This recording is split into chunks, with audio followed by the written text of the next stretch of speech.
Good evening. I'd like to start our meeting if we could at this point. I want to thank you for coming out tonight. And I know that with Christmas around the corner, everybody has, three calendars going at the same time. So I really appreciate you taking the time to show your interest in our district. Okay, let's begin with the Pledge of Allegiance. I pledge allegiance to the flag of the United States of America and to the republic for which it stands, one nation, under God, indivisible, with liberty and justice for all. And one thing I wanted to mention is anyone interested in speaking, that when you get here, so you're probably already here, you need to fill out one of these things and make sure that Michelle Oxley at the end of the table gets it. Okay, roll call. Ms. Oxley. Ms. Hamilton, Present. Mrs. Brown, Mr. Dobies, Mrs. Mitchell, Here. Ms. Acton, Here. Ms. Hunt, Here. and Mrs. Fitzgerald. Here. Okay, now I would like an approval of agenda. How about a motion to approve the agenda? So moved. Support? Any discussion about the agenda? Okay, all those in favor? Aye. Opposed? Okay, motion carries. Now I will turn over to our superintendent for the superintendent's report. Thank you. My report's going to be brief because a lot of the stuff we're going to cover a little bit later. But one thing that is, I don't know, both happy and sad, depending on the moment, is we are going to bid farewell to some of our friends who've been with us for quite a few years, those who've given their service and time to Jackson Public Schools. Angela, I'll start with you. You and I became close, obviously, through the bond process, and you're a constant cheerleader for the district since, for a better part of a decade now. But you've served as a trustee, a vice president, president, and back to the trustee, kind of full circle. I am blessed to continue to be able to work with you as a special ed coordinator for the Jackson County Intermediate School District, and I know that you'll continue to serve the students of Jackson Public Schools. So we want to say thank you on behalf of the entire district. Got it? All right. Libby, you're next 50 years with JPS. Just a force to be reckoned with as a teacher. I had the pleasure to work with you in lots of different capacities, to be in your classroom, to see the work you did with students, to work with you settling contracts, and in your role as the president of the Jackson Education Association. It has been, again, a privilege and an honor, and I guarantee I know you and I will continue to have opportunities to work together in the future. But you have been trustee, treasurer, secretary, vice president, done it all. We couldn't say thank you enough. I know that many of the students, still speak about you all the time because they remember, the experiences that they got in your classroom. So on behalf of Jackson Public Schools and myself, we want to say thank you very much. And Pam Fitzgerald. All right, so Pam, since 1957, I think was when you came to the district, but you've been a professional part of Jackson Public Schools since 1987. I was secretary for 5 years. Can you believe that? I can, because you've been to every one of our places. Director of federal programs when I was like 20. I remember that. So, Pam, I can't say thank you enough for your service, your commitment. You've been secretary, vice president, president, secretary every year for the better part of a decade. It feels like 12 years service on the Board of Education. And that's not easy because you and I have lived ups and downs. And so You've seen JPS highs and lows, and you've had to deal with some of the hardest things that we deal with. So I can't say thank you enough for your service. And on behalf of Jackson Public Schools, we are and have been blessed to work with you and the rest of our board. So thank you very much. Ladies and gentlemen, there are some light refreshments in the back, cupcakes, cheese crackers, that kind of thing, water, lemonade. Please help yourself on behalf of our celebration and recognition for the dedication and service of our outgoing board members. So, yep. Libby, can we come your way and we'll grab a picture just so we get an outgoing picture of our board? And Pam, if you'll join me real quick, we'll do.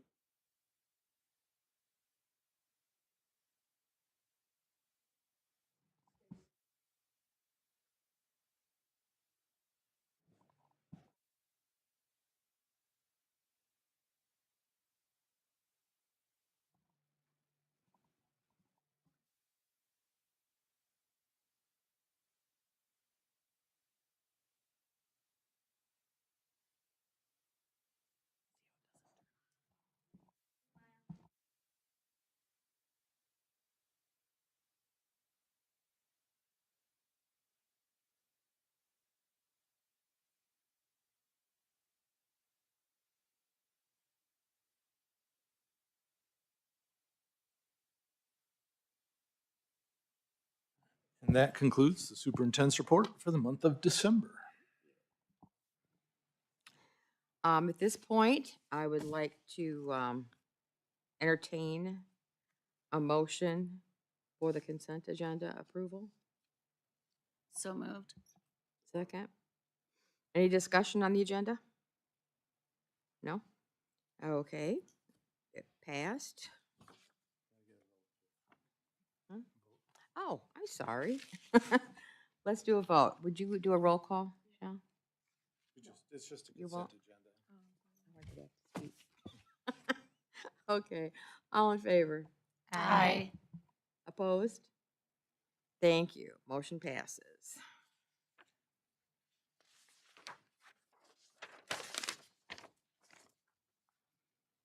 Citizens requesting to address the board. We have one, Ms. Cheryl Simonetti.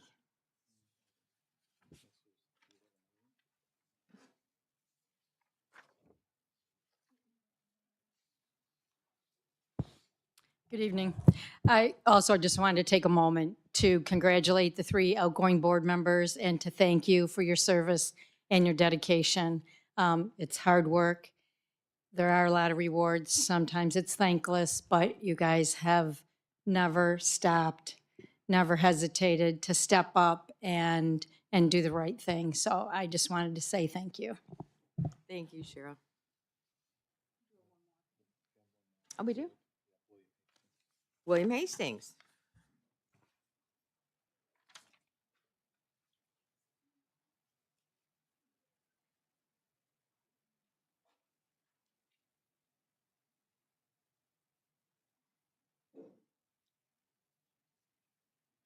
William, you got your mic right there. Yeah, the little guy with the 3 lines. Okay.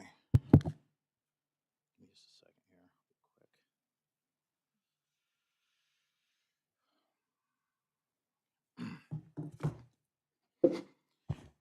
Okay, so I'm here tonight to go back to the future a little bit, to go back to the October meeting when the new DI policy was adopted.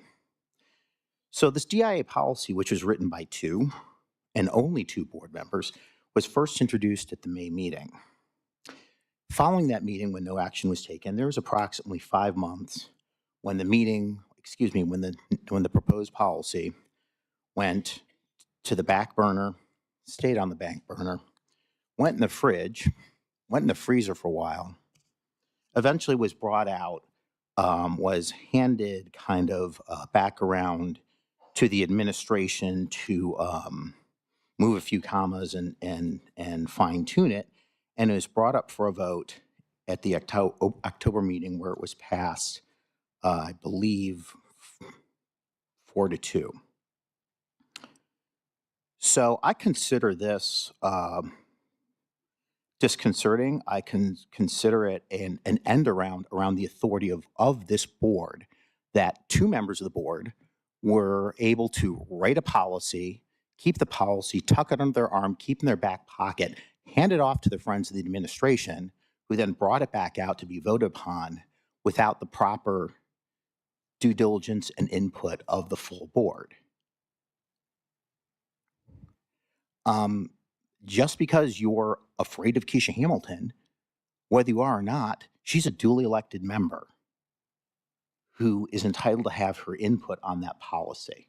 So I consider the way this was essentially birthed in sin to be an end around of the fundamental authority of the elected members of the board, the 5 members of the board who did not get a chance to participate this in any manner whatsoever.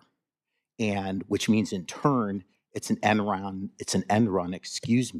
around the authority of the voters who selected the current members of the board to represent them.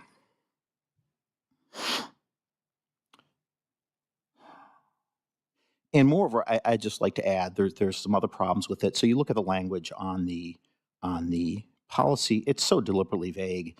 You start throwing around terms like inclusive environment, inclusive, accepting, cultural, responsive, so forth and so on. Those terms might mean something different to everyone in this room. When terms can mean almost anything, they effectively mean nothing. And it was called out during the October meeting that there's no goals and metrics to judge this by. There's a little codicil in there that says the board will determine boards and metrics, but I haven't seen any boards and metrics. So I think it's just fundamentally unacceptable. Whether it's a good policy, a bad policy, or an indifferent policy, it was done in a political manner around the backs of the majority of the board with the consent of the administration. And I guess tonight we're also going to be discussing I think you've already discussed and determined the superintendent's evaluation. But I just can't help but notice that the metrics are very bad. The metrics are very poor. Enrollment at JPS is down 23% since the 2013-14 school year. If you want to go back just 5 years, your chronic absenteeism, which is students missing more than 18 days a year, is up almost 50% since the 2018-19 school year. That's just 5 years ago. Most of you, well, many of you were on the board at that time, not everyone. And college readiness has declined 48.3% since 2019. So if these results meet or exceed your expectations, whether in determining grading the superintendent or grading yourselves or in whatever kinds of glasses, rose-colored glasses, x-ray glasses, whatever you use to view the district, if these are considered acceptable or meeting or exceeding expectations, I really would hate to see what in your mind would constitute missing expectations for student achievement at JPS. And I don't know. If you look around, you look what's going on at the just down the street at the Jackson County Commission tonight. This is not a good environment to put it very nicely, like calling a minefield not a very good environment, to be pushing for another building millage in the year 2025. But I guess that will all be determined in the fullness of time. Thank you.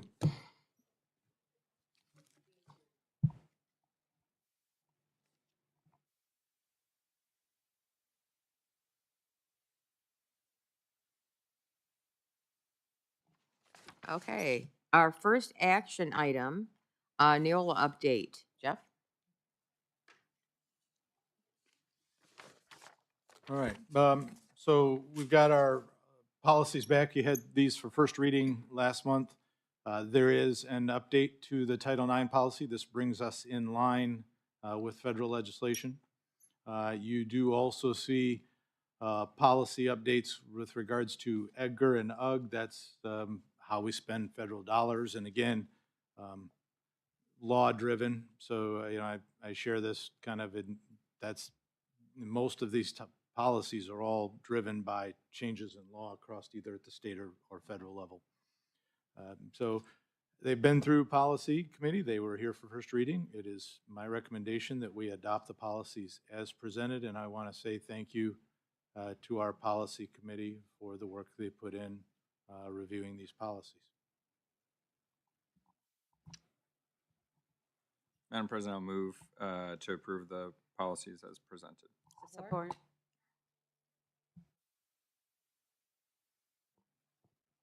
I have a couple questions.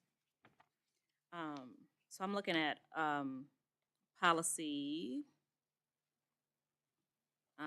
title Volume 39, Number 1, September 2024, New Artificial Intelligence. So for the audience, I was in the very first meeting that we had around these policies, and I had questions that I wanted our Neola representative to answer.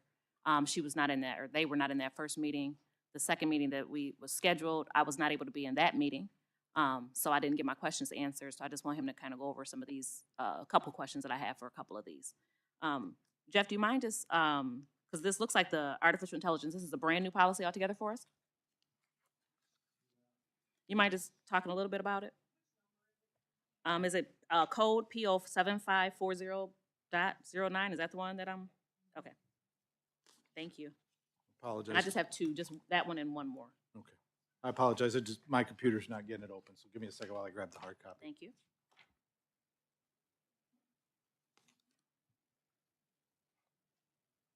And just so you know, I'm just kind of curious, one, if you just talk about the policy a little bit, and then I'm wondering what we're seeing in the class, what we're kind of talking about in the class. If you want to just kind of expound a little bit on that as well, I appreciate it. Well, let me start with AI in the classroom while Michelle grabs the policy. And we see AI in a variety of different formats in our classroom, from our assessments that are intuitive, that help move our students as they start to take a test, and every question they get right, it directs them, and if they get the question wrong, it tells us, feeds us information about their thought process that goes into why they may have selected one answer or another.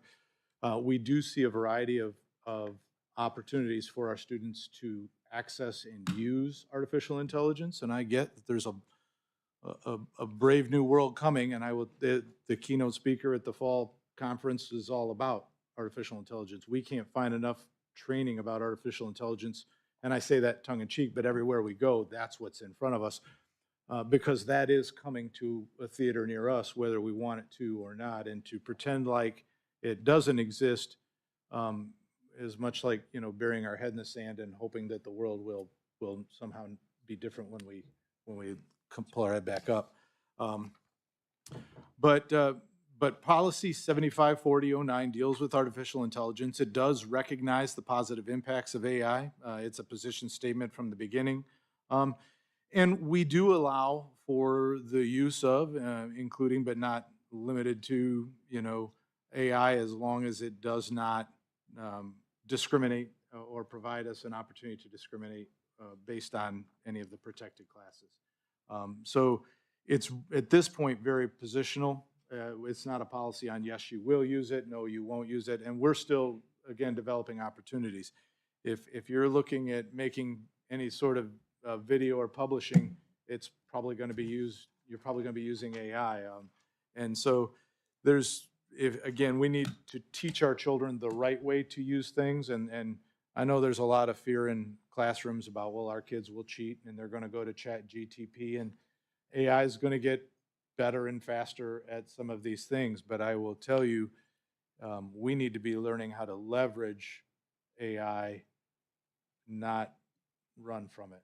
If we're trying to get our kids to run from AI, we are not preparing them for the future that I promise you will be here tomorrow, because the whole world is kind of shifting in that direction.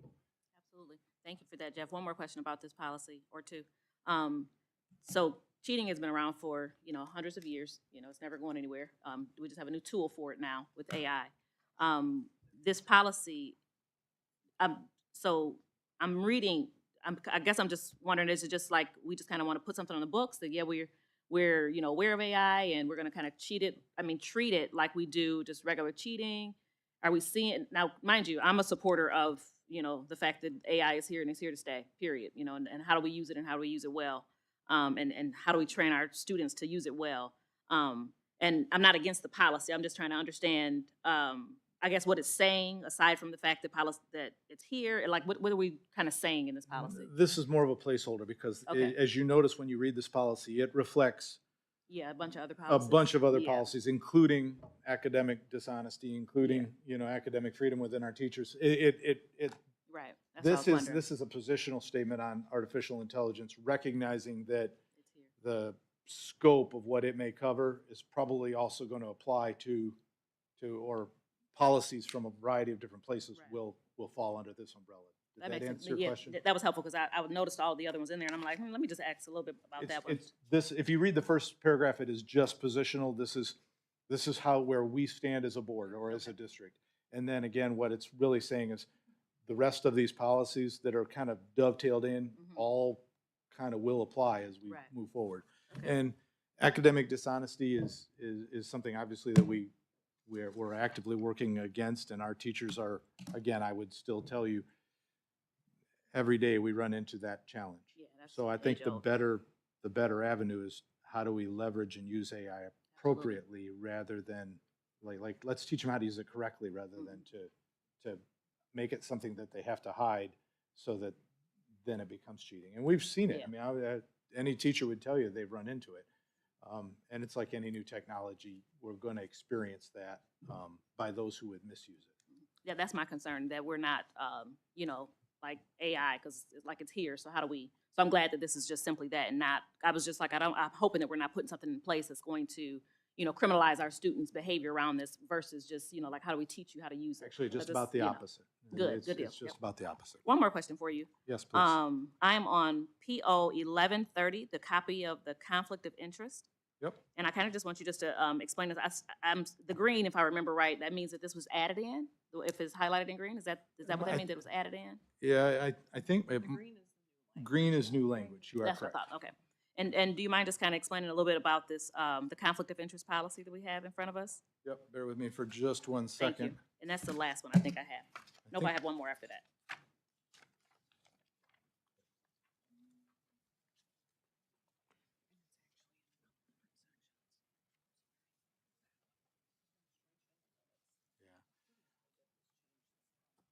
Yeah, I think this is strictly language cleanup. So when you see, and I'll give you an example. I'm just going to read the first paragraph so that we can kind of see where some of this comes in. So we'll just start with, I shouldn't say that, the second paragraph. To accomplish this, the Board of Education has adopted the following guidelines, which apply to all district employees, officers, notice the word "and" was crossed off, officers, comma, agents, and board members, rather than including members of the board. Okay, so it was always there. Yeah, Board members always there. it is strictly language cleanup, and the reason that we see policy language cleanup from time to time could be pronoun updates, could be things along those lines, or if policy was challenged someplace else, and they saw that some of the language created some ambiguities or some questions, they would then apply some language cleanup uniformly across. So again, you got several places that inform policy. You've got federal law, state law, local decisions, obviously, but case law, insurance companies, lawsuits. I mean, the lawyers that work for Neola help to advise us, and so it's not just one, or it's not just Brendan, our attorney, but rather a whole host of people who do nothing but educational policy. And that right there is repeated kind of multiple times, right? So if you were to look down, we'll read number one as an example, because that language is the same throughout this policy, and it follows over into other policies where this one is mirrored. But again, no employee, officer, or agent, again, you just got rid of the word agent, the comma agent, then you get comma or board member, shall engage in or have financial or other interests directly or indirectly in any activity that conflicts or raises a reasonable question of conflict with the employees, officers, agents, or board members. So they got rid of the his, her, and kind of spelled out that group, like who we'd be talking to, and it's just language cleanup like that we see kind of throughout here. And again, as the policy continues, duties, responsibilities in the school system, when a staff member determines that the possibility of personal interest conflict exists, the staff member, again, instead of he or she, it really kind of relates it back, should prior to the matter be considered by the board or administration, disclose the staff member, cross off his, her interest. And that's what this is. There's a lot of that throughout these policies where it's just language cleanup, so. Perfect. One more question for you, Jeff, on that, actually two. The paragraph that you just read, Yeah. I actually just had a question about that. Can you just kind of expound on that as far as like, financial interests and et cetera that you were referring to? What exactly, or how does the district interpret that? Well, I'll try to give an example and we can kind of extrapolate it out from there, but let's pretend that Jackson Public Schools was going to contract mowing service, right? And a member of the board had a family who did mowing service, or an employee or an administrator had owned a mowing company and they wanted to bid on it, and they did bid on it. That would be a financial interest, and they would have to disclose that ahead of time. It wouldn't necessarily prohibit or preclude the board from awarding that contract if they bid low, but we would, the board would have to know kind of upfront, and it spells out That makes their obligation. And does that mean also that the board members themselves also could, is that saying that as long as it's disclosed that you're participating in this, process, that you're allowed to and that you could be awarded? Am I reading that like that or not? No. Potentially, yes. The board can't, but if you had a significant other or a familiar relation that was going to do work, as an example, then yes, the answer to that question, and I've seen that actually happen in smaller kind of closed communities where Right, you don't everybody knows have everybody. the variety of businesses. Mhm. Everybody's related to everybody, and somebody's brother is going to be the guy mowing the lawn or doing the plowing or something like that. And again, kind of an example, but you could extrapolate out how that might apply. But board members themselves cannot. No. Okay, no, that, I knew that, but I wanted to make sure. Sometimes I ask questions too for the audience sake. One last question. Will you remind me, because I know MCL means, what does CFR mean? I forgot what that one meant. The CFR, you see it on the backs of some of these. Yeah. I just forgot MCL what is it meant. Michigan Compiled Law, and yeah, Thank you. thank Okay. you very I much. knew it was something Derek. legal, but I couldn't Or remember. not Derek, but Marcus, Code of Federal. And you said what, Code of Federal Regulations. Okay, Yeah, thank and you. that right there will hit us. Thank you very much, Marcus. Yeah. But again, kind of driven by federal law or federal changes. Yep, and I just want, again, to remind the audience, I don't always ask questions because I don't know. Sometimes I don't, but then sometimes I also ask questions because I like for our audience to hear a little bit more about what's going on. Thank you, Jeff. Yeah, you are welcome.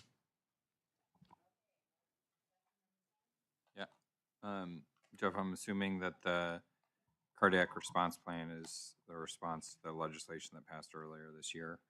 Do we already have AEDs in every school? All right, so we just need to come up with a plan then.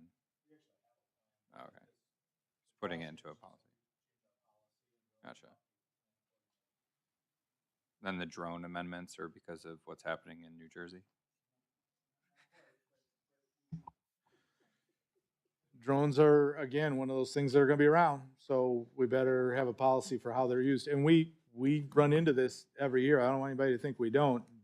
I promise you, somebody's going to fly a drone over a football game without permission, and those are pieces that'll happen. And so we have to have a policy to address those pieces. So.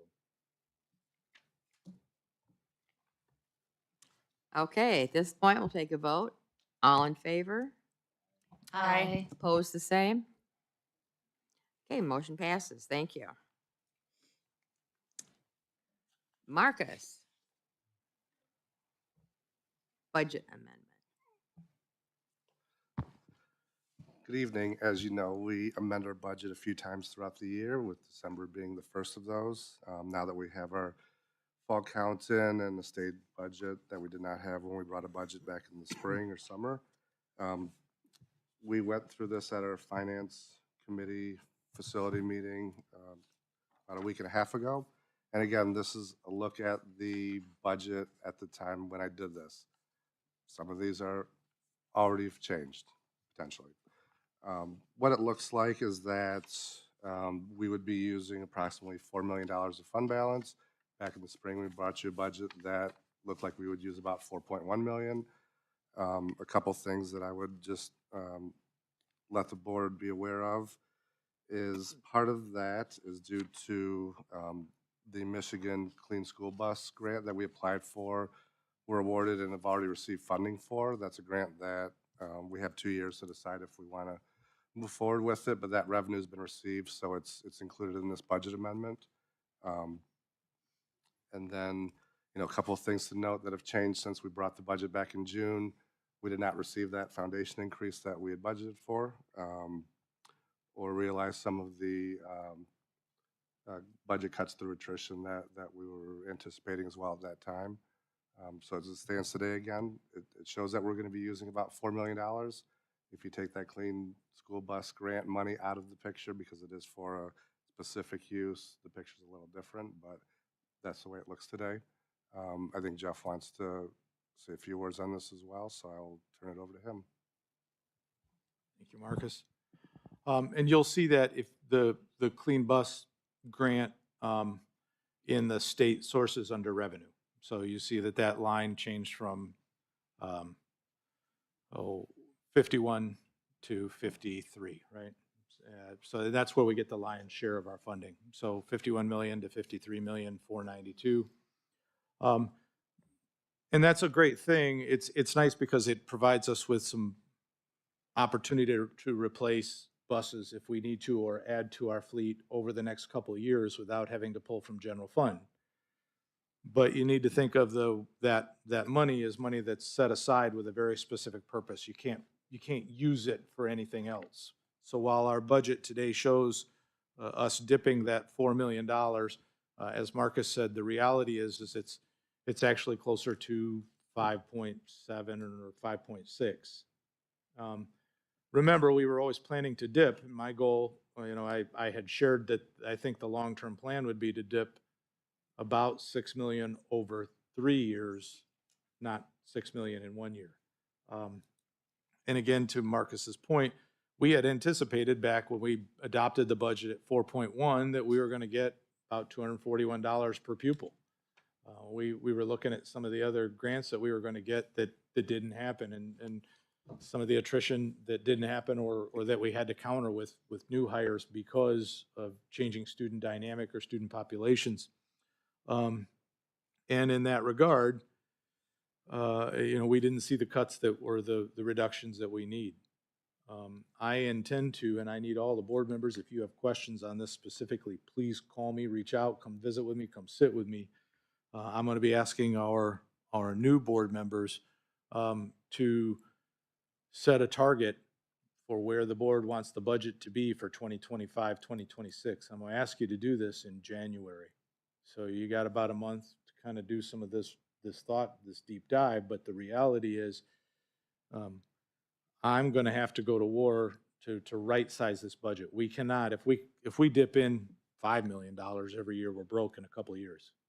That right there is not acceptable. We have got to balance the budget and right size our budget for next year. Now, if the dip isn't as bad, if we're able to come back a little bit, if we were to see a supplemental from the state, and I've heard about this, but I haven't actually seen it, that could change. But at the same time, there are some other factors that we're going to pay attention to. There's a bill that is still being reworked, but I believe it's going to be signed before the end of the year to rewrite PA 152, which is our cost share of health insurance. Much to our teachers' relief, insurance costs, it's expensive. And our teachers bear everything above the hard cap, and we bear everything below the hard cap. That means we're picking up about 75% of the cost of health insurance today, plus or minus. The new law, my understanding is, would make 80% the floor, so we would see potentially a 4 to 5% increase in our share of the healthcare costs. Healthcare is the single largest check to one vendor that we have. We spend about $8 million to Blue Cross Blue Shield every year. So if you can imagine 4 to 5% of that, we could be on the hook for $400,000 or $500,000. So the budget, that's worrisome if you're planning a budget to not have that known quantity and to see that coming down the pipe. That might be something that we're going to have to address. And then we've heard conversations about what cuts at the federal level will look like. I am telling you, I will anticipate or recommend that we anticipate reductions in title funding for the 2025-2026 school year. I don't know to what degree. I've heard Title II, Title III dollars could be at risk, and that adds up to, again, another plus or minus $500,000. So we've got work to do in the next 6 months, and I intend to make this a working project every month on the agenda, and I'll kind of walk through my plan. But in order to do that, I need the board to set that target formally for me in the month of January, and then I'll be back with kind of some of the steps and procedures in February, back with some of the steps and procedures in March, back with some of the steps and procedures in April. And that way, every month, we're talking about it and everybody knows what we're doing. But then by June, when we adopt our budget for 25-26, we've come closer to the reality of our income matching our expenses or expenses matching our income. And we have a plan for how our fund balance is going to be used by the district moving forward.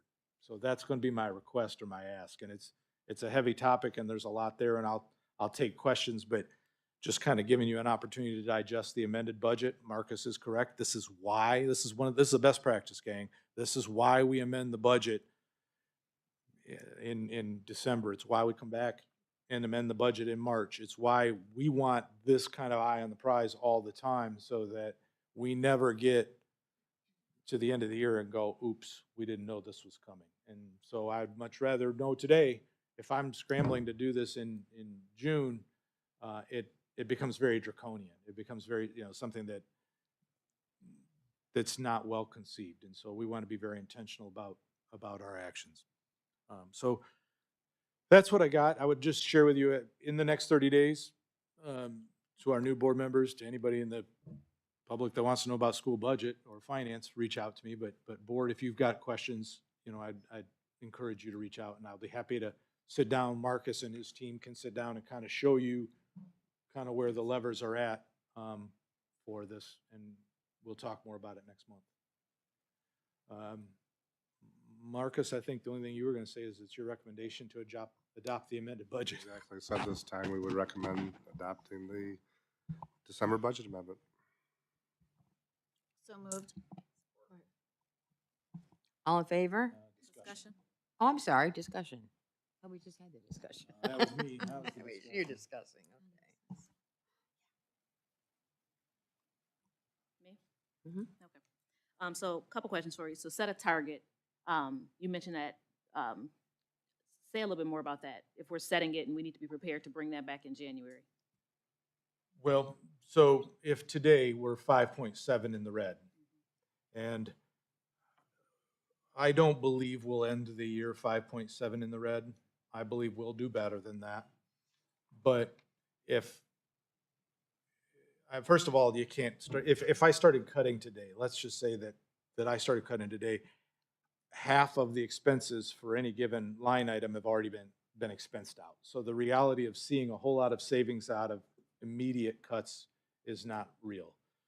But I'm anticipating that we'll dip in the ballpark of 5, and it could be a little better than that, but that's where I'm anticipating today. Even though Marcus has got us dipping a little bit more. He's telling me worst case scenario, which is what I need him to tell you. But we can't dip 5 again next year. So I said we could do 6 over 3 years. Well, if we dip 5 this year, we could do $1 million next year. We could, but again, there's some unknown expenses coming down the road, and I don't know how comfortable I am saying we should dip $1 million next year. Is dip in the general fund, is that what you're referring to? Dip in the- Yeah, Okay. if we dip, it's spending our bank account, yeah. From the That's- general That's how fund? I'm saying it, from the fund balance. Okay. Is that the general fund? Sorry. Yes, Okay, yeah, thank everything that we're gonna talk about is general fund. Okay, thank you. But as I said, there's potentially $1 million in new costs that could come our way between health insurance and whatever may happen in title. So to say, could we dip $1 million next year? Yeah, and that would still kind of fit within that, and it would still leave us with a 18% fund balance. That would still feel pretty good. But if we saw and realized, if we said, let's dip $1 million, and then we saw another $1 million in unexpected expenses, all of a sudden we're dipping $2 million, and that becomes much more dangerous. So So the setting the target is just help me understand. Are you saying like we only want to dip 3 million into the fund balance, and so we got to figure out how to cut the 2.75, from the difference? Is that what you're trying to say by set a yeah, balance? I'm gonna ask the board to tell me, Jeff, this is how far we want to dip in 25, 26. And then that dipping means that we're going to be cutting things. Is that am I We clear will on that? we will have to right-size our budget. We will have to cut in order to be able to do that. You are correct. And cutting will generally looks like what? It could look like a lot of things. So, but I'll start with the heavy. It could look like layoffs. Mhm. All right, and I won't pretend that it won't. We've had this before, and candidly, I've every year since 2003, minus a handful, we end up doing more with less. And we've seen specific periods where it's been heavier than others. But it could be through attrition, which is still our goal. So as we have retirements, the goal would be not to replace the retirements. We won't be able to do that on a one-for-one basis. The problem is if a special education teacher retires, we're mandated by law to offer that special education programming. I'm going to have to fill that special education spot, We want to. and that could cause somebody else. Again, if you think about it in musical chairs, that means somebody else is going to get standing when the music stops. And there's a Programming? process. What's that? Programming? I don't know. I'm just wondering what's some areas. Maybe. I don't want to speculate yet, because so where I'm at is I've got a roadmap in my head. I've got a war board in my office that only I talk about. I met with the cabinet and I said, I'm not going to share this with you yet. I want you to come up with your ideas, because I don't want the echo chamber effect. I don't want everybody just going, well, this is what Jeff said, so let's go do it. And I want them working on their ideas. Guess what they've done with their staff? They've gone to their administrators and say, okay, we got to find, not just, I don't want to say trim the fat.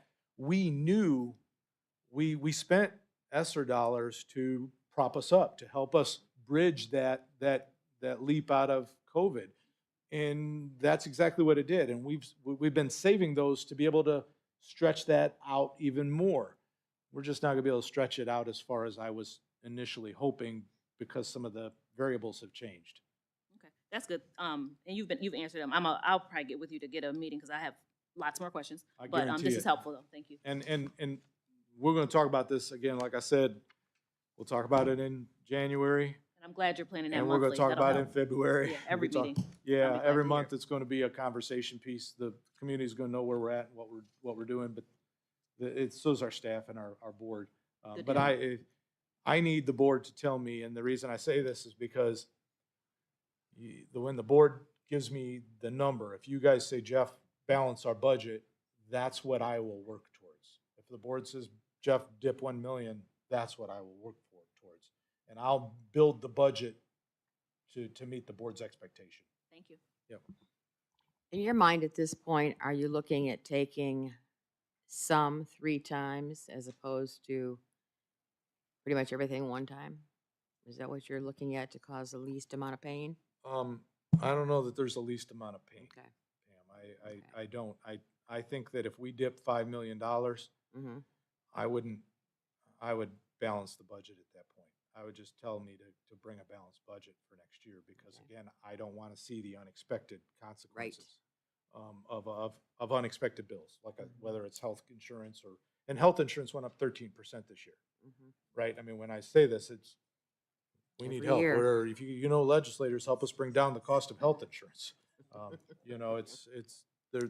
There's a lot of challenges that we're running into. And, Ms. Hamilton, you asked, is this program or people? And the answer is probably yes. I mean, the hard part is I would love to say we need to cut 12% of our budget, but I can't cut 12% of the electric bill because I still got to turn the lights on.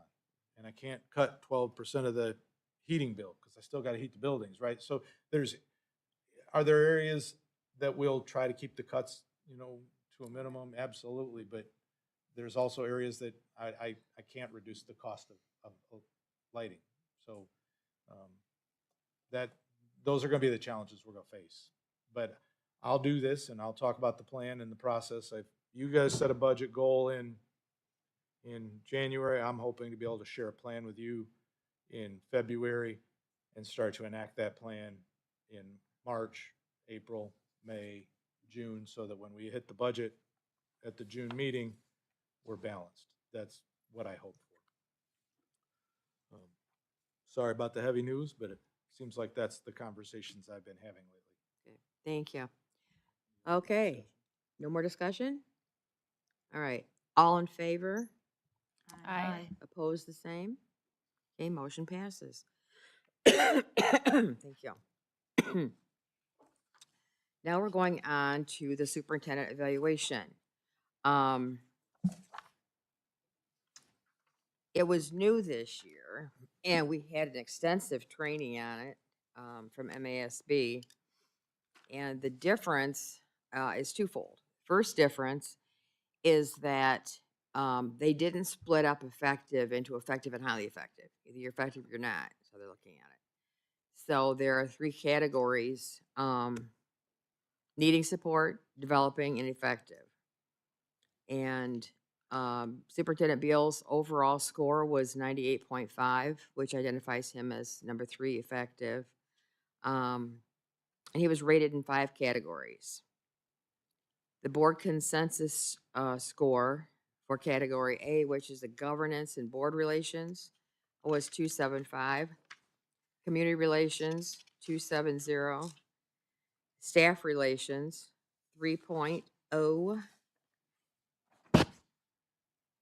Business and finance, which I believe is your strength, then some, 3. Instructional leadership, 3. So he obviously did very well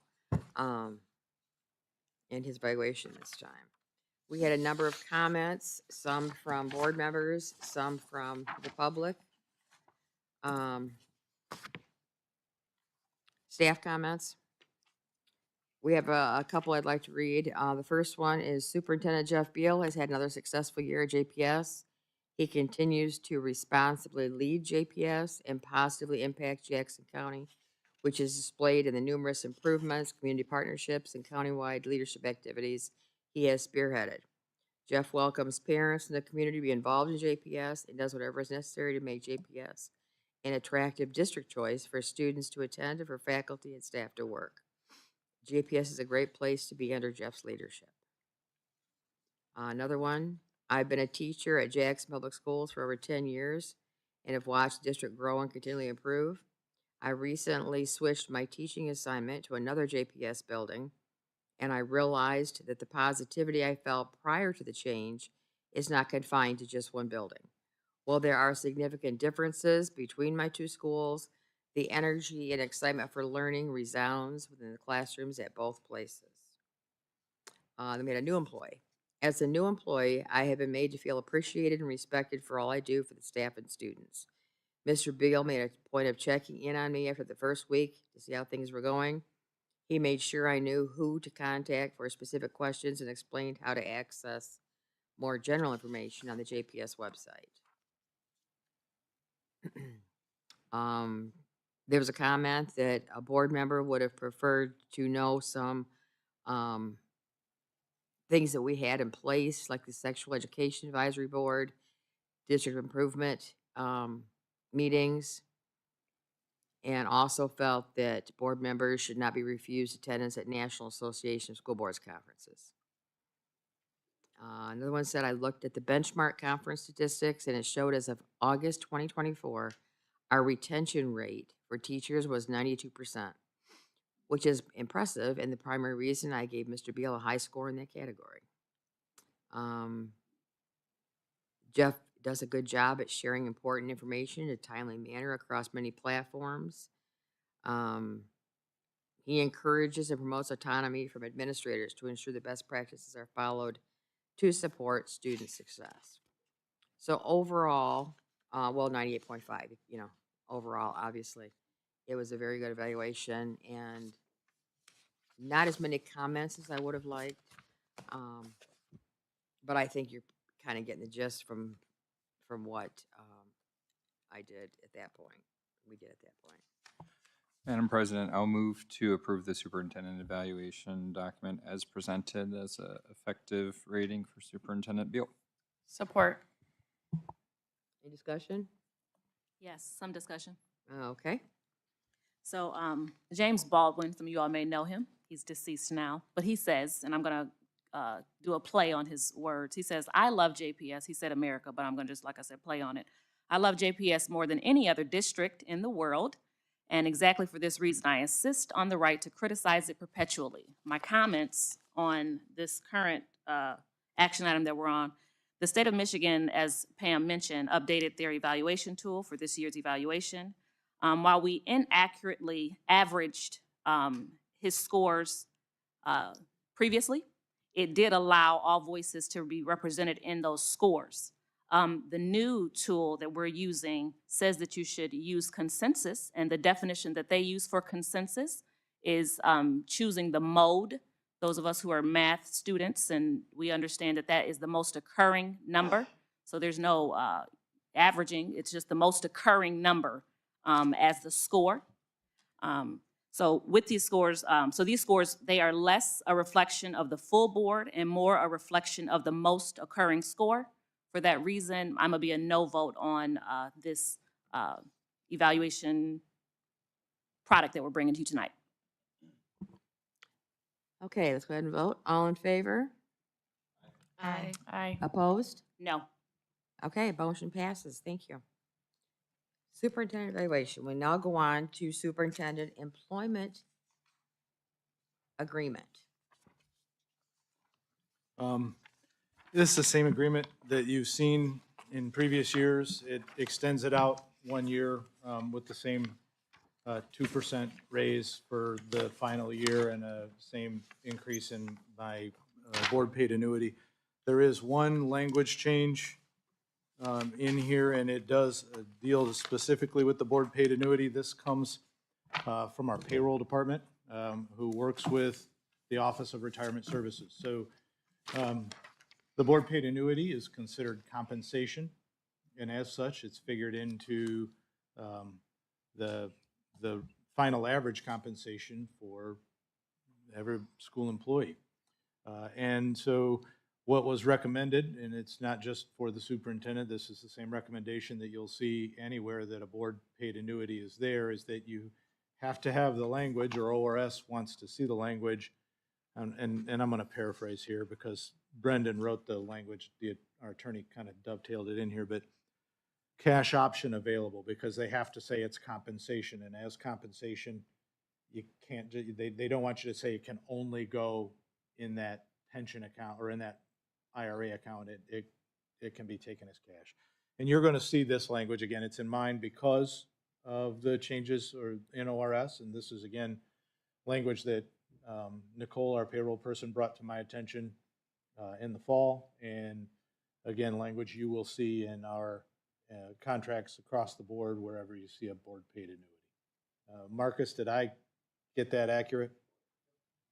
All right, and that's the only change. There's no substantive dollar change. There's no hidden raise in this. It's the exact same raise. I already have my salary set for next year, so it's really just adding 1 year, which is all we ever do, and then adding the same salary changes to that final year. Madam President, I'll move approval for discussion. Second? Do you have a second? Support. Discussion? Keisha? Yes. So, so the extra duty pay is still listed in this contract. There's also, as Jeff just mentioned to you all, an extension on the contract of 1 year. Based on our district data, the fact that we're a partnership school that's been forced to work with the state of Michigan to address our deficiencies, the disparaging text message that was sent to board member Keisha Hamilton and inappropriately handled, the ensuing horror that was experienced by our community, and the lack of intention and authentic engagement of our urban classified district by this superintendent, I'll also be a no vote on this one. Thank you. Okay, any more discussion? Madam President, this has been reviewed by our legal counsel. Mhm. Okay. Yeah, Brendan's the one who wrote the update. Any more discussion? Okay, all in favor? Aye. Opposed, the same? No. Thank you. Motion passes. Okay, now the other thing. Let's see if I get that. Am I getting that one by the 2-year thing? That's me. Okay, the changes from the state are meant to be helpful, meant to be more accurate, assessment of time. Before, we had to evaluate the superintendent every year. Just like with teachers, you have the thing you have to do with teachers. Well, all of those have been reduced. So in fact, let me get exactly the wording here for you. Yep. MASB's new time frame for superintendent's evaluation is no longer every year. The new requirements are stated below. If the superintendent is rated effective on 3 consecutive evaluations, the board may choose to conduct an evaluation biennially instead of annually. Off years still report as effective in the REP. If evaluation slips below effective, or if the evaluator changes, the evaluation must be conducted annually. Rated as developing or needing support. The board must develop and require the superintendent to implement an improvement plan to correct deficiencies. The improvement plan must recommend professional development opportunities and other actions designed to improve the rating. So here is where we need to discuss this and take action on whether to take Jeff or any superintendent that's here at JPS, as long as they've been effective for 3 consecutive years and remain effective on that mid-year thing. They would get a formal evaluation every 2 years instead of every year. Do I have a motion to do that? Doesn't discussion come after that? Just to discuss. Yeah. I'll make that motion to discuss. Okay. thank you. Support. Okay, motion to discuss. Let's go ahead and discuss. I have a question on Yeah. where it says if the evaluator changes. If we're the evaluators and we would, have elections every, couple years, does that mean that the evaluation must be conducted annually? Actually, I asked that very question, Lib, and it does not. Now, if we decided that we were going to have a situation besides the board, if we hire an outside person to do an evaluation, if we feel we need an expert from MASB to come and do an evaluation, that would be your change in evaluator. The board is like considered a Mr. and Mrs. Board, and if there's the board still doing the evaluation, it's the same evaluator. Derek? I'm not opposed to moving to a biannual evaluation, but I would make a motion to postpone this until the January 21st meeting of next year, so that we have 3 new board members coming on. I think it's appropriate to see if they want to continue to have evaluations yearly or move to a 2-year process. Thank you. Sailing? So I'm opposed. I've always worked in the private sector. I've always been evaluated every year. And I just think it holds the superintendent more accountable to what his goals and the agendas are going to be just for his goals. So I'm opposed to that. I think we should do it annually. Yolanda? I too am opposed for the biannual. Excuse me, I'm a little hoarse. I think with our district recently just coming out of some strict observation, I think it would be beneficial for us to have that annual period for us to see what milestones we are meeting, the goals that we are accomplishing within that. I think if we go by annual, that some things may get lost in the weeds, and our district can't afford that. Any other comment? I'll just say I'm in support of it if MASB is recommending it, and if it falls, if his goals fall short of this, you can still decide to do it. And you still have that midterm evaluation, the less formal one, but it would still identify any deficits or any problems along the way. That's the rep that's in there.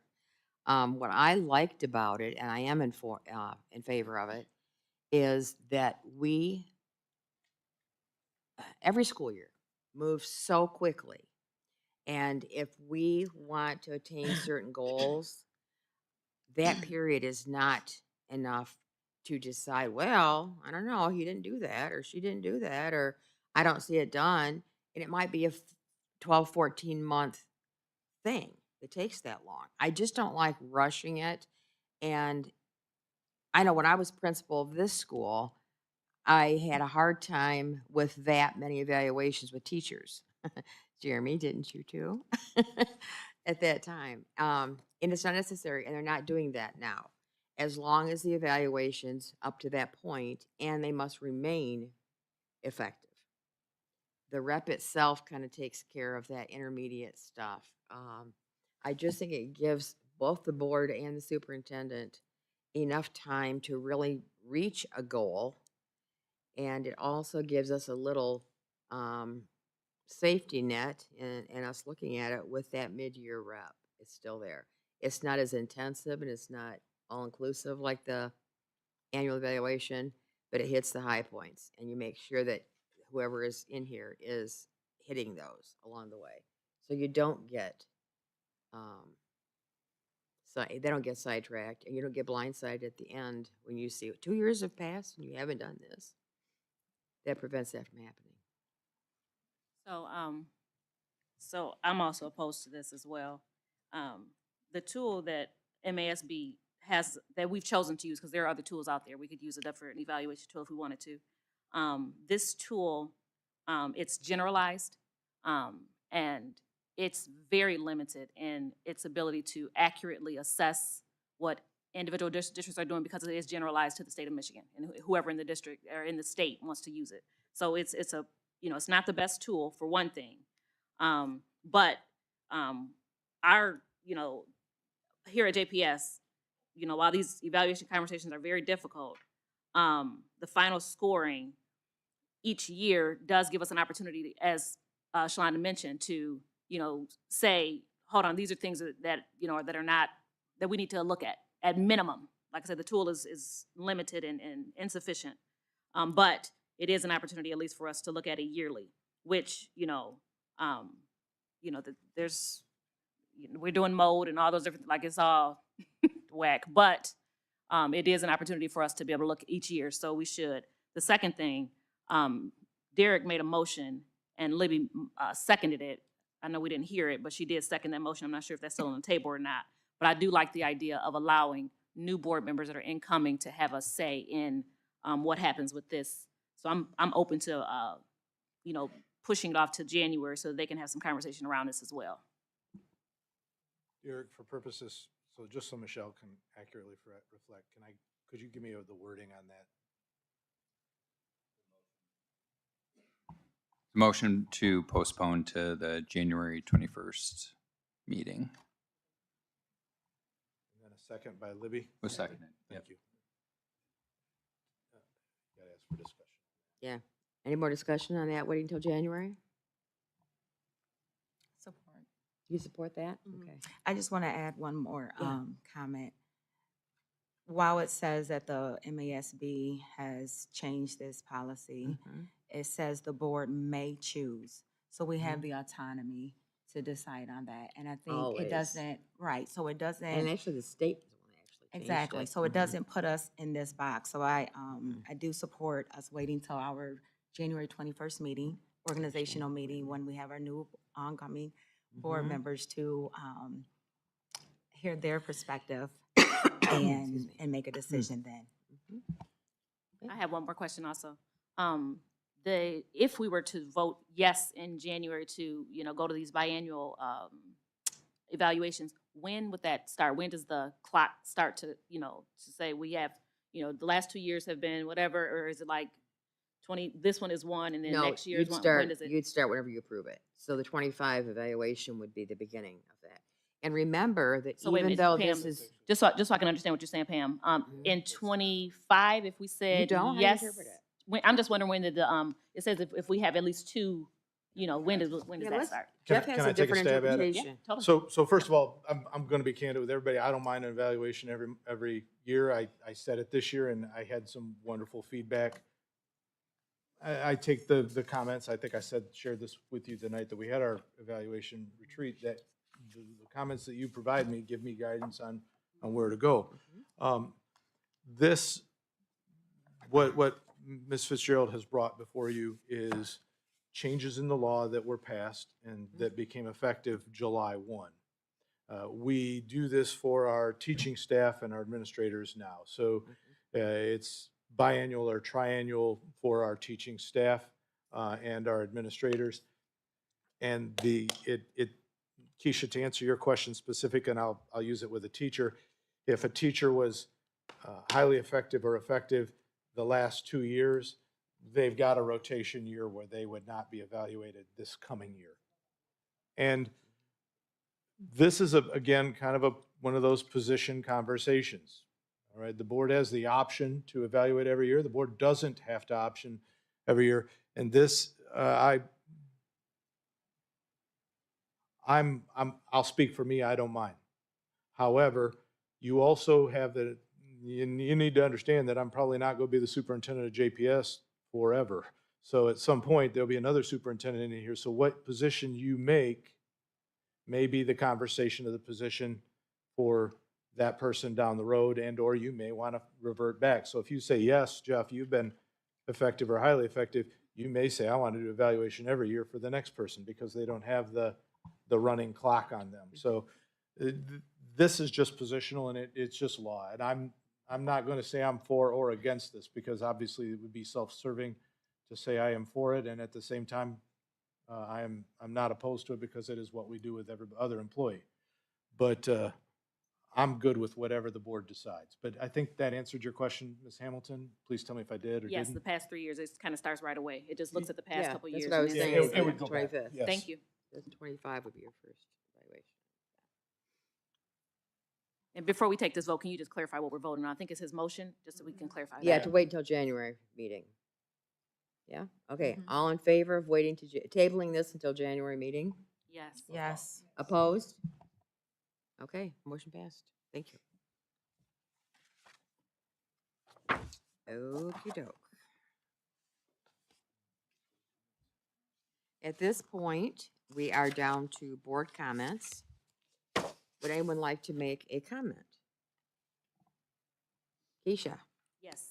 So I had opportunity to attend the Council of Urban Boards of Education Conference, accessible only through NSBA, the National School Board Association. So we all attend MASB, which is the Michigan Association of School Boards. Their conference is a statewide association that we are members of. The national, so clearly we're, building out a little bit. They have their conferences as well. We have chosen, the board chose, I did not choose. The board chose about 3 years ago, when I motioned for us to start attending those conferences, to not go to those conferences. Well, NSBA offers a Council on Urban Boards of Education. They call it CUBE, which is open only to urban school districts, but you can only access it through the National School Board Association. Anyways, though, I had opportunity this year I think it was October. Yes, it was in October, to attend their conference on a scholarship. They offer scholarships to boards. I think they give every board, I think they give each of them one scholarship if they want to. Anyways, so I was able to finagle and do the things that I do, because I knew how important it was for me to be there and get to that conference.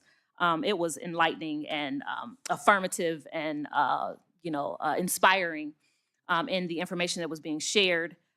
because again, this is for urban school districts only. You all may or may not know, but JPS is classified as an urban school district. And so a lot of the information that was being shared, all of the information that was being shared in the sessions and the the breakout sessions, the keynotes, and et cetera, were again based around urban school districts. MASB, it caters to the general population here in Michigan, which makes sense because it's a statewide association, which also makes sense where NASB would say, we're gonna have a separate conference that is specific to this group, because even the national conference, it can't specifically address the concerns, almost like, all the moms, we wanna have a conference for you, all the dads, we wanna have, there are different things that's gonna be discussed in those things. So anyways, also CUBE, like I said, it's for them. It was a great conference. Like I said, a lot of the suggestions and the questions and the things that I bring up were affirmed in that meeting, so that was good.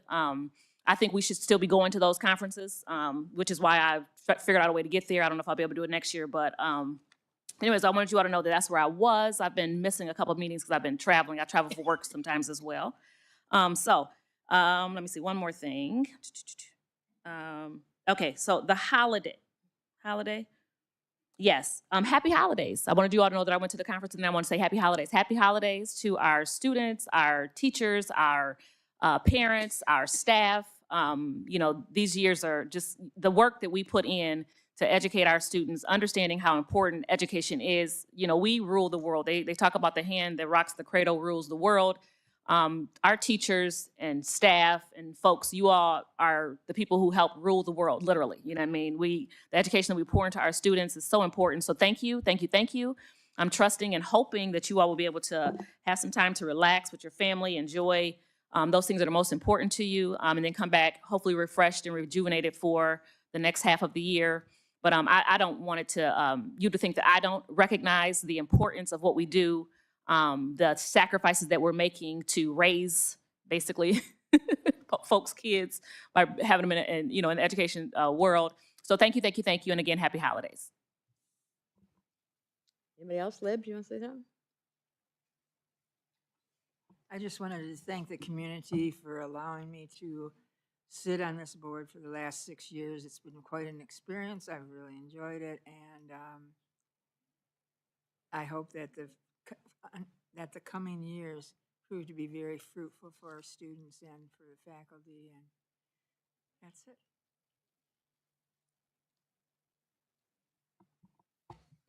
Jack? Hope everyone that works for JPS can take some well-deserved time off during the holiday season to recoup and recharge heading into 2025. Appreciate the work that is ahead of us on the budget and bringing that into balance. I think that presents us an enormous opportunity to explore some really bold growth opportunities, to work strategically with staff to figure out how we can reallocate some funds creatively to preserve staff, maybe incentivize some reasonable attrition, and I know that administration will do all of those things to ensure that cuts to those that put themselves out there come at the very last, even if they may be hard decisions. So appreciate the work ahead on that, and look forward to working with Cheryl, Elena, and Suba in the new year on some of those difficult decisions. Do want to give thanks to Libby, Angela, and Pam. Libby actually was probably one of the first kind of activist, engaged citizens that I met when I first moved to Jackson with her and George in a different space. But it has been a pleasure to work beside you and continue to make Jackson a better place working with you, Libby. Angela, you are a delight. It has been great to sit next to you, and appreciate your service and getting to know you more, and look forward to continuing to hang out with you. And Pam, thank you for your leadership, for your dedication, for your decades of service to the community and to JPS in particular. So very much appreciated.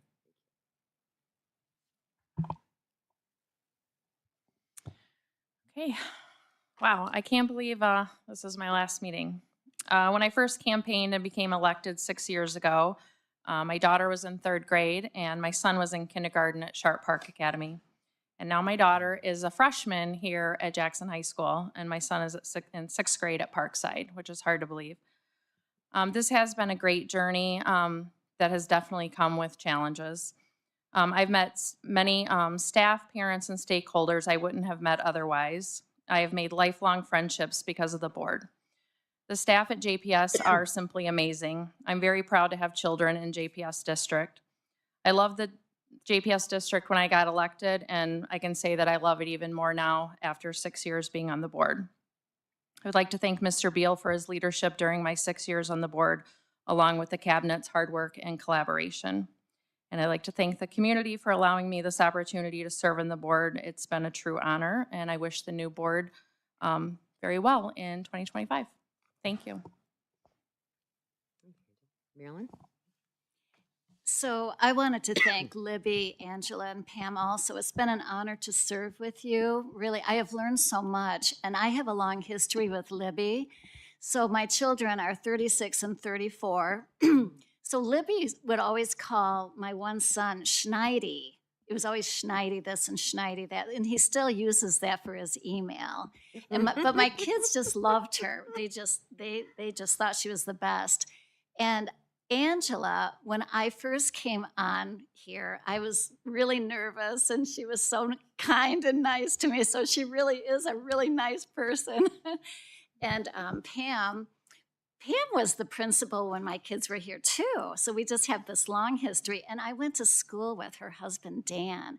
So I have learned so much from all three of you. Thank you so much. Thank I just you. really appreciate all the help you gave me as a new board member. So. I too want to thank Libby, Angela, and Pam. Libby has been my daughter's favorite teacher, and so Libby is often, asked, how's my daughter doing, and just doing that touch point to see, what success she's achieving. But thank you, Libby, for being instrumental in many of the tough decisions on this board. Angela, thank you for meeting with me when I had this brave idea to run for school board. We met and we talked, and you were very transparent about your experience at that point. And we have had many conversations that have been meaningful. And so each of you have been an asset to the team in so many different ways. Pam, I appreciate your leadership. I've had to nudge you a few times, but And turn my microphone off. turn your microphone off many different times. But I think collectively we've made it over these past few years, and so thank you to each of you. Happy holidays, everyone. Okay, I'm last. JPS has been part of my life, my entire life. I personally am a 4th generation Jackson High School graduate. And my 6 kids were the 5th generation. And now I have a little granddaughter at Dibble. So that's our 6th generation. This has been an interesting 12 years. I was pleased. I think that I brought to the board a view of the district from a bunch of different angles. As I mentioned before, I was assistant director of federal programs when I was like 20. I don't know what I thought I was doing with that. And then I stayed home with my kids for quite a while. And then at about 32, I thought, I don't know everything. Maybe I should go to college. So I did. And my goal at that point was to be the first female principal of Jackson High. That was my focus. And I was. And we've had 2 more since then. So I guess I didn't kill it for anybody. We've had some struggles. We've been through, during my tenure here, we've been through 2 bonds, the pandemic, school closing, school openings. There have been challenges, but there have been huge. JPS is just something so special. I was on the NCA board to certify school districts. So I got into a lot of school districts in Jackson, in Michigan. And there is just simply a difference when you walk into the door at Jackson High and when you walk into the door someplace else. And they were big schools like ours, but there's just a vibrance that's within the district that you just don't find anyplace else. And that says nothing about the fact that we offer what other schools don't. There's no other school in the county that has the AP programs or the other end at the students who need extra help that we have here. I have worked at JPS through 11 superintendents, and I'll tell you, you got a winner here. You got his finance and his ability to earn the trust of people in a very earnest way. Then there's Michelle, who held my hand all the way through. In fact, she gives me this funny little, if you can see it, this funny little agenda. This is Pam's agenda, Pam's special agenda. And it says things like, motion to approve, call for support, just so I don't skip over any of those steps. They're wonderful. So Michelle has been a godsend all the way through. But the biggest thing I've had, not as a board, but just in general, is the students. I had students for years and years. I was taught seniors, and they've kept in contact all the way through. And that is so important. It's kind of funny if I'm at the fair or at the mall or whatever, and someone yells, "Miss Fitz!" I know that they were in my class. And if they say, "Well, hello, Mrs. Fitzgerald," I know they were in my office for some reason or another. But they're a delight. Everybody involved in JPS has a really quirky little part of them that appreciates diversity and appreciates the opportunities. I mean, you are immersed in cultural diversity just walking down the hallway. Our kids leave 12th grade at Jackson High able to move in any social circle, feeling comfortable in any new surroundings. And you just don't get that other places. So thank you for my 800 years in JPS. Last 12 as a non-paycheck person. I don't know what that was about, but the volunteerism I was hoping would give back a little bit of what I got from them. So thank you very much. And you guys have been so solid and so supportive. And when I need you, you showed up. You were right there. Thank you. If you don't mind, I'm going to just say thank you again to Libby, Angela, and Pam, and truly the whole board. But we have a saying in Jackson, once a Viking, always a Viking. Your family here, and I need you to know that. So thank you very much for your service. Everybody, please have a safe night, safe drive home, and a happy holidays. We'll see you again in 2025. And all we have in our calendar, the new meeting in January the 21st. Same place. Motions move. To adjourn? To adjourn. Second. All in favor?